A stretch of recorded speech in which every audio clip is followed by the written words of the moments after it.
¿Qué pasará con nuestros hijos? Bajo este título que daremos a esta exposición o mini conferencia que ya hemos dictado más extenso en tiempos de pandemia, vía online, hacia otros lugares distantes a nosotros, estaba y está destinado a grupos de padres y madres de centros comunitarios, escuelas y colegios, como también a grupos de profesionales jóvenes en formación, el cual ha resultado importante o de interés para ellos. Hoy, por medio de este canal Victoria, la comuna que soñamos, me permito presentar a ustedes una síntesis, como ya dije, del mismo programa, y que solicito a ustedes, una vez habiéndolo visto y escuchado, si lo estiman conveniente, coméntelo o difúndalo a otros a los cuales, según su juicio, puede serles útil o quieran ver en forma presencial en su totalidad, incluido el tiempo para hacer preguntas interactivas. Entremos en tema. No obstante de que quien habla, como expositor y conferencista, es creyente cristiano, este tema ha sido abordado desde el punto de vista secular o no religioso. Se hace necesario desglosar y explicar algunos conceptos primeros antes de ir al tema de fondo propiamente tal. Empezaremos el tema por analizar el problema de la igualdad para terminar enfocándolo en la problemática de los hijos. Partiremos diciendo que el concepto de igualdad social presenta algunos inconvenientes y el principal problema en que sostenemos la tesis de que no se puede hacer o lograr una igualdad al pretender uniformar al ser humano desde el punto de vista psicosocial, político y económico. Sería como decir que en este plano todos están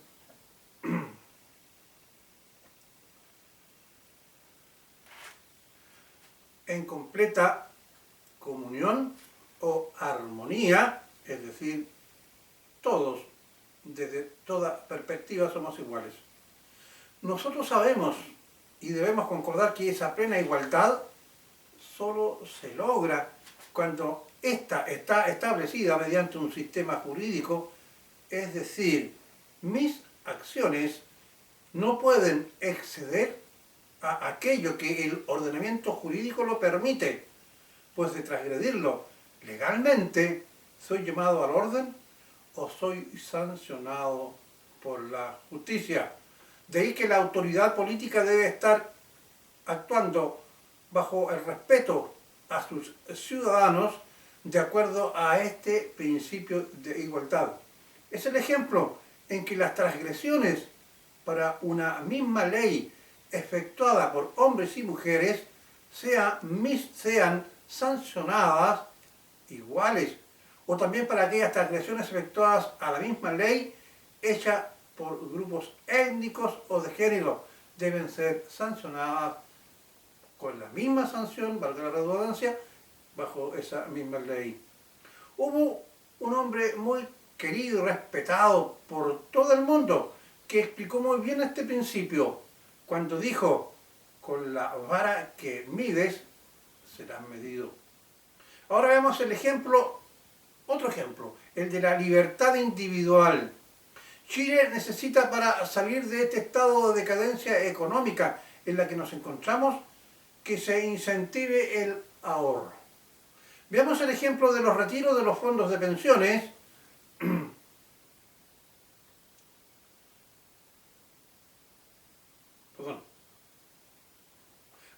Veamos, por ejemplo, los retiros de los fondos de pensiones.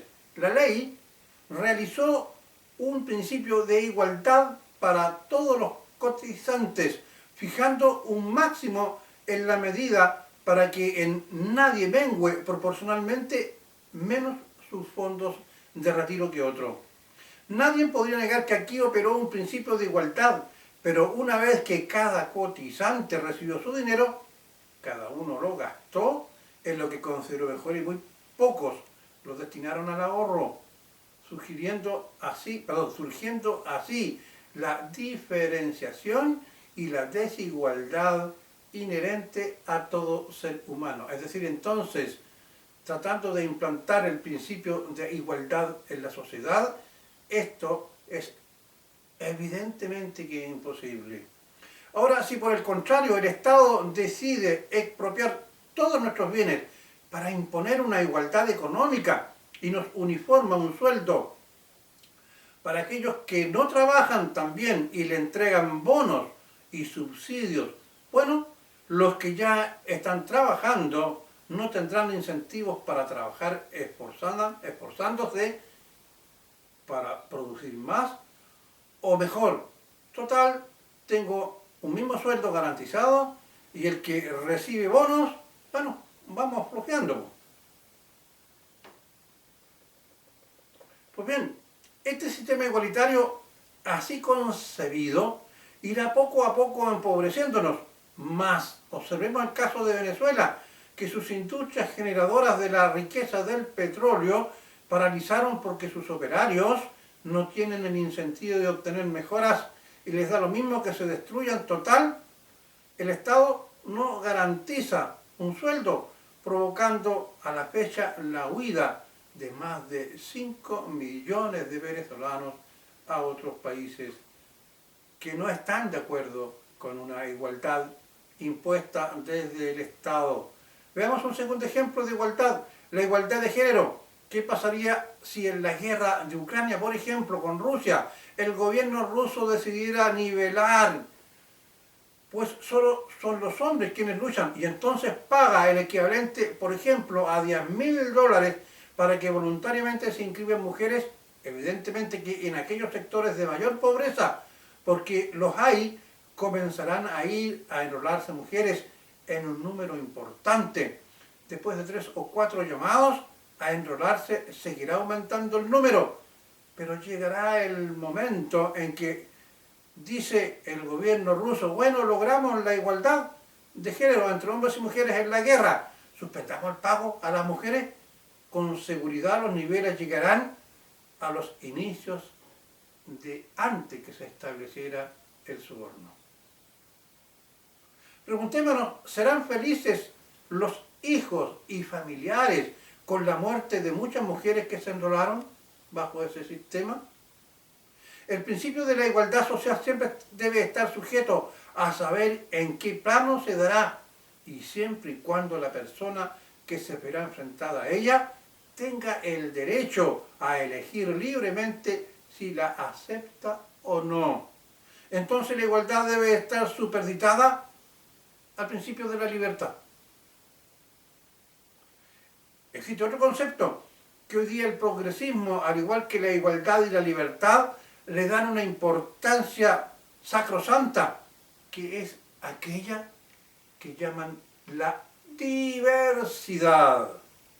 Debemos decir que al respecto la diversidad, por el solo hecho de ser un concepto, no es relevante, pero basta hoy con hablar de diversidad y equivale a decir que algo es absolutamente relevante y se debe imponer.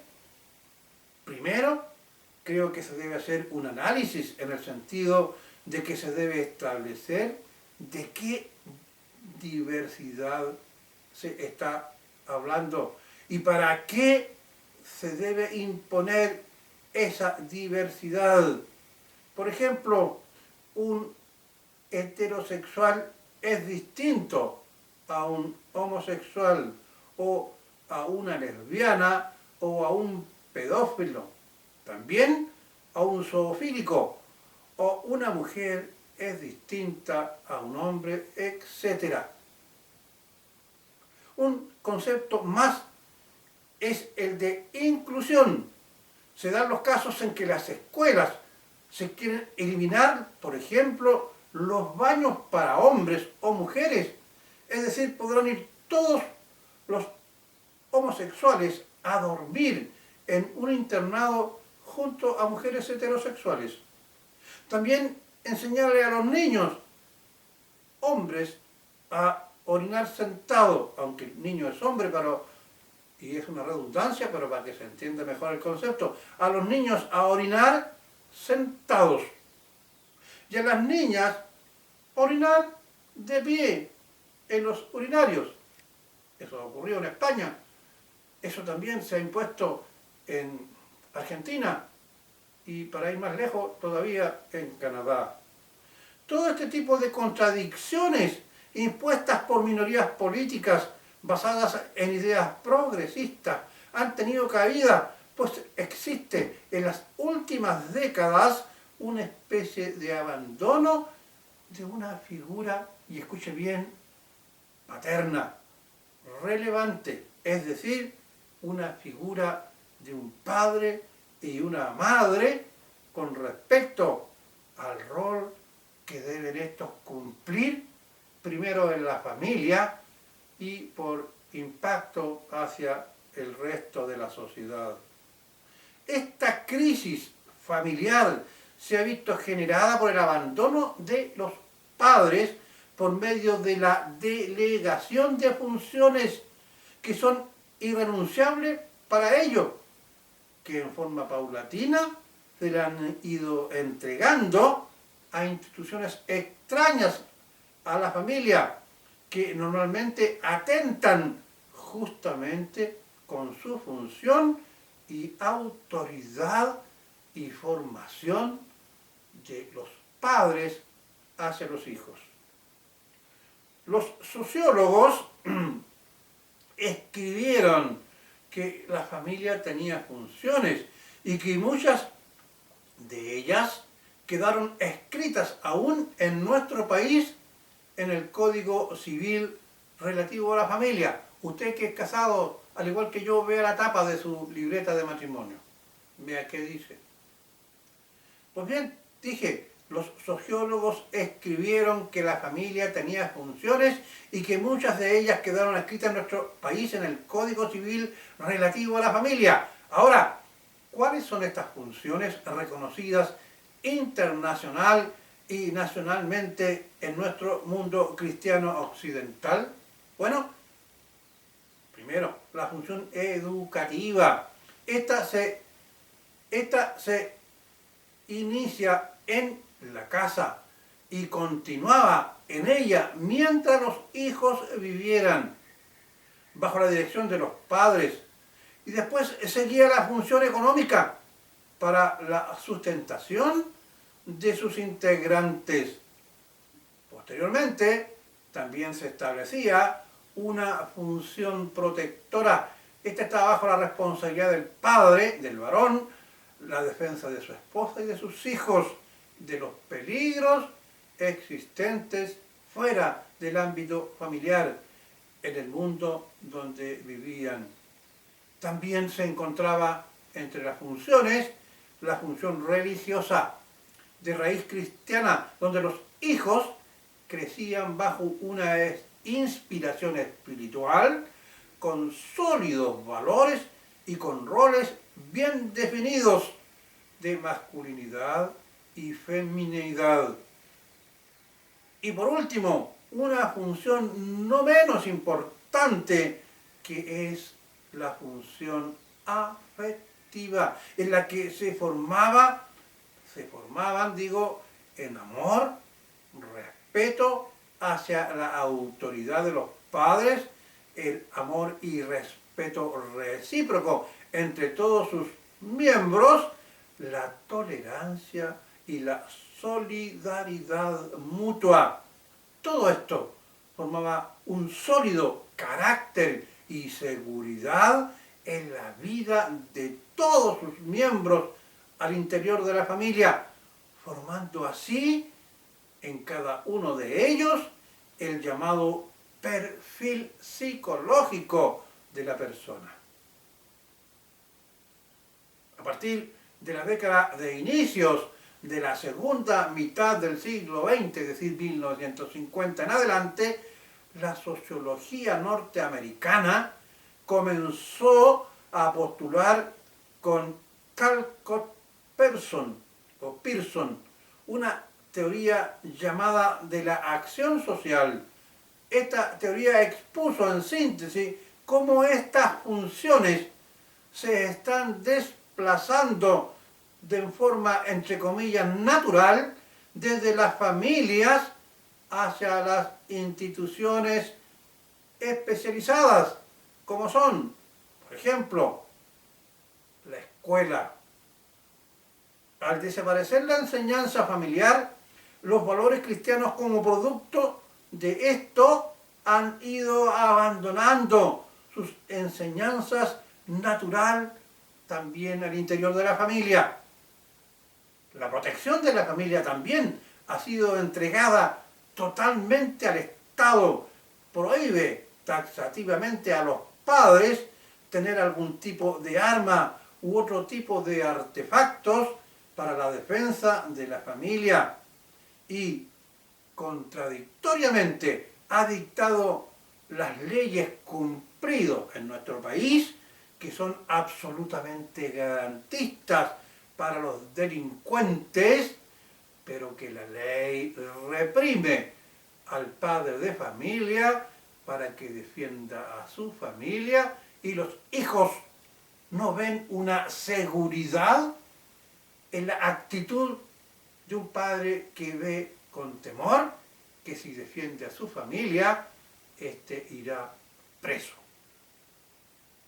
Con respecto a la función económica, cada vez más se están incluyendo por parte del Estado subsidios y bonos, incentivando a los padres a no verse frente a los hijos como sustentadores de la familia, o a no esforzarse por trabajar, y muchos hijos ven a los padres como unos seres inútiles, pues es el papá ahora Estado quien los está manteniendo y lo está financiando.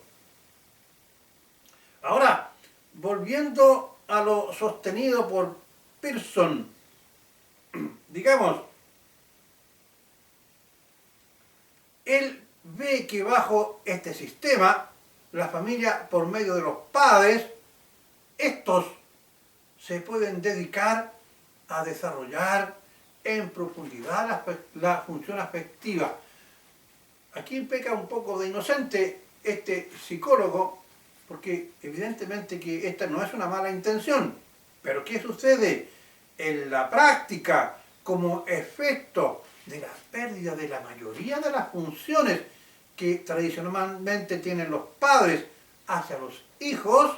Esta pérdida de funciones, lejos de fortalecer los lazos afectivos, estos se van perdiendo y los afectos pasan a formar parte de una nebulosa incierta donde se van diluyendo gradualmente los afectos. En consecuencia tenemos hijos que son muy poco afectivos con los padres y con las madres, muchas veces agresivos, muchas veces indiferentes y muchas veces autoritarios. Lo que ha sucedido es que la familia era un todo bien estructurado y entrelazado armónicamente, en la que cada función era inseparable una de la otra. Pues si se separan, este núcleo armónico que funcionaba en la familia se derrumba y especialmente se diluye con mayor razón la función afectiva. No nos extrañemos si vemos a muchos padres vivir en soledad, o muchos hijos mirando con desprecio a los padres. Y aquí no se escapa ni la madre ni el padre. Los hijos antes veían en sus padres un protector, un educador, a una persona que les enseñaba en valores cristianos, proveía a lo mejor con esfuerzo la satisfacción de todas sus necesidades y le profesaba un amor y afecto entrañable, pero al ir delegando estas funciones nuestros hijos se han ido quedando sin ese sustento de la esencia familiar y se ven como unos entes solos y extraños a los padres. Es por ello que hoy está tan de moda el hecho y que muchos padres les agrada sin ver las verdaderas consecuencias negativas de este hecho, que resulta de que les gusta más ser que un padre convertirse en un amigo de los hijos. Un amigo es aquel que vive fuera de la familia, como un ente unido por lazos profundos pero extraños. Un amigo es confidente, no un educador. Un amigo es algo desechable cuando no es del agrado. Un padre no. Hay muchos padres que se han convertido solo en aquellos compañeros de juego y de ser meros consentidores de sus hijos, cosa que no solo es patética, sino que urge volver a recuperar ese rol importantísimo de la familia, que hoy las ideas progresistas de la nueva izquierda y que se están imponiendo en Chile. Usted no sabe, señora, señor, que se implantó una ley en el Ministerio de Educación que nos va a obligar a que sus hijos y mis hijos se eduquen en una educación para la sexualidad. Les van a enseñar que no es malo ser lesbiana y tener relaciones lésbicas y que pueden hacerlo, que la identidad de género es algo a la cual ellas pueden optar. Ustedes conocen bien el cuento, ¿verdad? Sigamos. Ese rol importantísimo de la familia que hoy las ideas progresistas de la nueva izquierda nos quieren negar, tratando de imponer un estatismo totalitario con metas y valores lejanas y sumamente extrañas a nuestra tradición nacional y familiar. Creo que como chilenos debemos meditar y tomar acciones haciendo notar que se deben fortalecer a la familia y devolverle su rol formador integral, pues de lo contrario, ¿qué será de nuestros hijos? Pues en este nuevo orden de cosas que nos están imponiendo, los padres hemos dejado de ser un signo de admiración, inspiración y de respeto para nuestros hijos. Por ello, que les declaro que debemos empezar a educar desde temprana edad a nuestros hijos para que sean capaces de pensar en profundidad, para poder resistir o analizar si es conveniente lo que se le está mostrando o enseñando fuera de la familia, ya sea en la escuela o en otro lugar. Si es conveniente lo que se le está mostrando o enseñando fuera de la familia y en especial en el plano político, en el plano valórico, pues es la única forma que tenemos de proteger y de ganar la recuperación del rol integral de la familia hacia nuestros hijos y el rol que nunca debimos haber abandonado, los padres. La escuela, la universidad, los institutos están hechos y concebidos para impartir conocimientos y materias, contenidos, ciencias que apunten a lograr un desarrollo integral hacia el trabajo y el desarrollo social, pero no para concientizarlos política y sexualmente desde la más tierna infancia. Usted que me está escuchando, padre o madre, haga algo y eduque a sus hijos. Es su rol primordial. No lo abandone. Pues después, en la vejez, no se queje si es un ente solo y olvidado. Usted mismo se lo ha buscado. Nosotros mismos nos hemos buscado esta condición. Muchas gracias.